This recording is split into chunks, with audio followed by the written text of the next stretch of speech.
Et avec nous sur ce plateau, Niagale Bagayoko, bonsoir. Ça. Vous êtes politologue, présidente de l'African Security Sector Network. On va revenir avec vous sur cette tournée africaine d'Emmanuel Macron, mais d'abord une réaction à ce qu'on vient d'entendre, aux déclarations du président français, lui qui a été accusé d'avoir pris parti pour le Rwanda dans le conflit en RDC. Est-ce que sa visite, est-ce que ces déclarations ont permis de lever certaines ambiguïtés ? En tout cas, ces déclarations sont plus fermes que l'on ne pouvait s'y attendre ou que ne pouvait le craindre des groupes de la société civile ou le gouvernement congolais.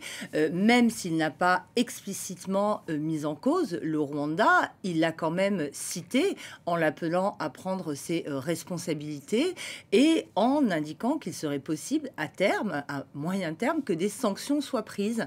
Donc, à mon avis, le président a en partie satisfait certains de ses interlocuteurs congolais. On a entendu son homologue congolais être plutôt sceptique quant au cessez-le-feu qui doit être entré en vigueur mardi. Vous partagez ce scepticisme ?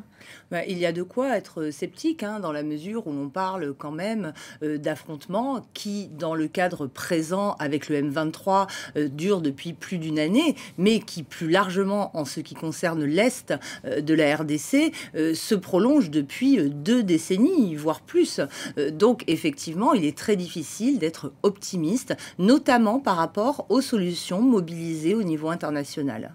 Si on revient maintenant sur la tournée d'Emmanuel Macron, elle avait pour but de tourner une nouvelle fois la page de la France-Afrique et de répondre aussi à la vague de sentiments anti-français au Sahel.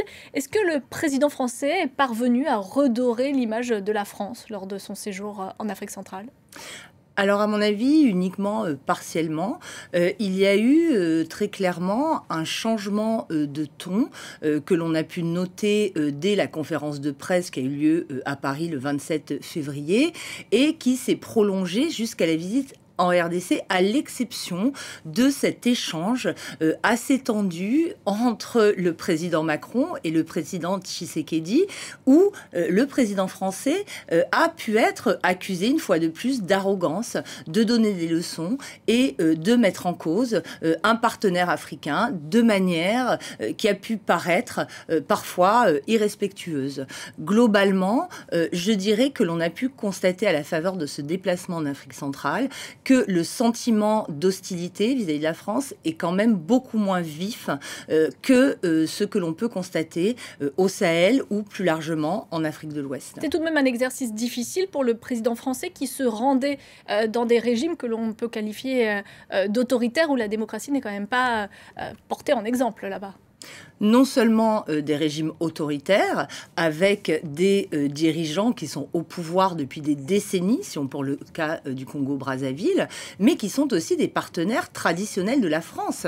Et c'est là, finalement, que la diplomatie française est attendue dans sa capacité à concilier la promotion de la démocratie qui reste un intérêt de la France, comme l'a formulé le président français, et ses relations avec ces régimes autoritaires qui violent la plupart des principes que la France est censée porter sur la scène internationale. Est-ce que c'est un partenariat par défaut parce que la France s'est fait chasser de l'Afrique de l'Ouest, du Mali, du Burkina Faso ?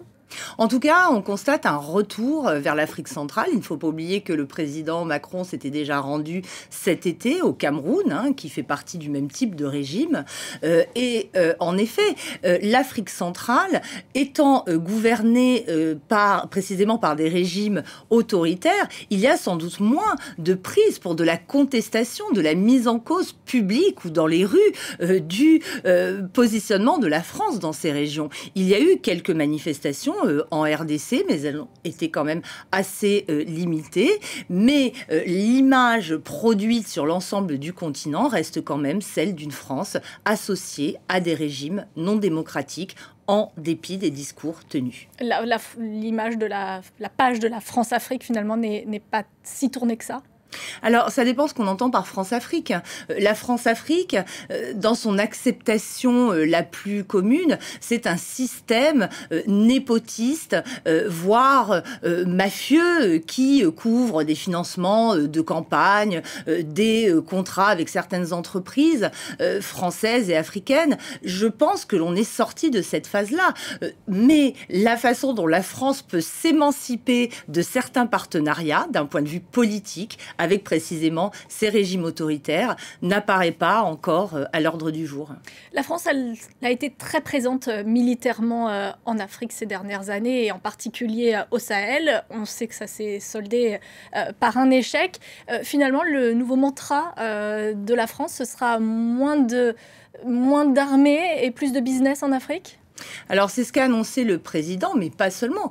Plus de business, plus de sport, plus de culture, plus de santé, plus de sécurité perçue et présentée sous un angle dit nouveau, mais qui en réalité s'inscrit dans la continuité avec l'annonce de ces académies co-gérées qui prendraient la place des forces françaises prépositionnées. On se demande en fait si la France ne cherche pas à embrasser trop de domaines, si précisément, contrairement à la plupart des autres partenaires internationaux du continent africain, qui chacun investissent des niches assez bien identifiées, la prétention à la globalité, à l'exhaustivité et à l'investissement dans tous les domaines n'est pas en réalité un handicap pour la France. Merci beaucoup Niagale Bagayoko d'avoir été notre invité sur l'antenne de France 24.